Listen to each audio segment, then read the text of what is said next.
All right, guys, welcome back. Anyone watching? This is post update of the exhaust install on the car. We went ahead and got the X pipe done. Some Black Widows, I believe they were Venoms. So right now with everything going on, Black Widows have been pretty hard to get anywhere. I've gone to about 3 or 4 exhaust shops. Nobody's been able to give me a good price on them, let alone get them. They've all been on back order. So I went to this little mom and pop shop downtown. Pretty good place. Guy quoted me 560 with Black Widows, X pipe, and about maybe 3 or 4 feet of piping. And I did a turn down style that dumps just before the axle. Old school hot rod. It's not going to stay that way forever. I do want to do turnouts to the side and throw a flamethrower kit on it just for shits and giggles. That being said, the headers, I'm not sure how they sound at this point. It sounded like a train driving over the exhaust shop, coming back. Not much of a difference. Still sounds real rough. I mean, people told me it sounds really great, really loud. I'm not about it being loud. I'm not looking to get a ticket. I need this thing to sound good. Quality car show good. So, if we look here, right now I'm doing an exhaust leak. Basically, it's going to entail some soapy water, a vacuum hooked up to the exhaust pipes, and we're looking for any bubbles popping up. So I went ahead and did the exhaust test on this side. Nothing came out. I mean, when I took the exhaust shop, they told me they heard a leak on this side. Nothing. So that's good. An exhaust leak test is going to entail something like this. That's Dana, by the way. Say hello. Look how stinky. Right there. So these are the exhaust pipes. You're going to go ahead and stuff it full of plastic bags. Make sure the motor is not warm. You want to do this, first thing in the morning, just after the exhaust is cooled down. So I went ahead, duct taped everything, make sure that's not leaking out of there. And if you got a handy little vacuum like this where it's got a blow and a suck on it, that takes care of half the trouble of trying to go out and find one. So we're gonna go ahead and turn this on.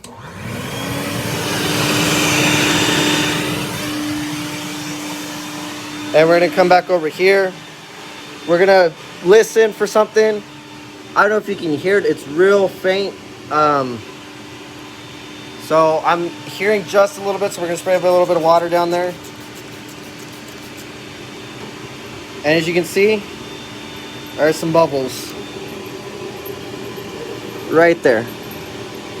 So it looks like the headers didn't sit fully on the gasket.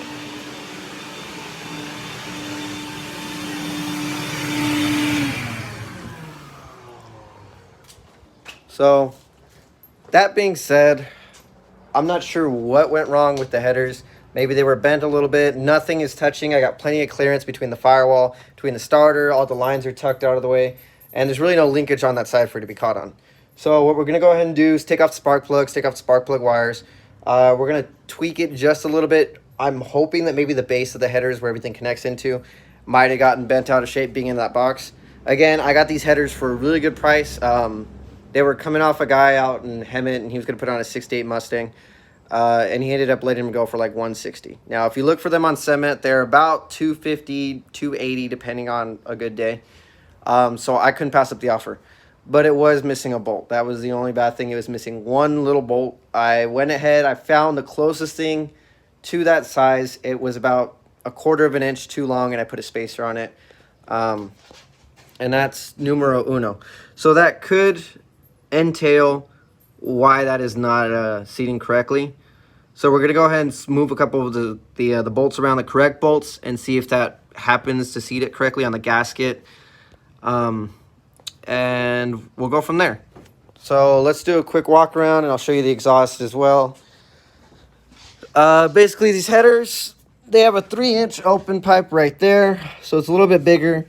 And then you have to get a reducer. I did some pretty good welds here. Apart from the top, it's kind of a little funky, but it doesn't leak. So, and there's the X pipe, and there are those Black Widows. Now, with the exhaust leak going on, I can't tell you how well they sound yet. I'll post a video once everything checks out, and you can decide for yourself whether these are the exhausts to go with. I mean, everybody in the car scene right now is talking about Black Widows. It's a newer company. It's not trusted so much like MagnaFlow, Flowmaster, but everyone's looking for that aggressive growl. And I can say that on the freeway, it does not have a drone like the MagnaFlows. I used to run a set of MagnaFlows on my 250 straight 6, and that had a really bad drone. So these ones, I was cruising at about 80 miles an hour, maybe about 2,500 RPMs at the most, and it was a pretty quiet ride. A lot quieter than what the stock exhaust was. And the stock exhaust is over there. So that's 50-year-old exhaust with maybe a set of Flowmasters, it looks like, on it. That's what I got on the car. So like, comment, subscribe. Any questions or advice would be greatly appreciated. Thanks for watching. I'll post another video once this exhaust is all done. Y'all can hear it for yourself. Thanks.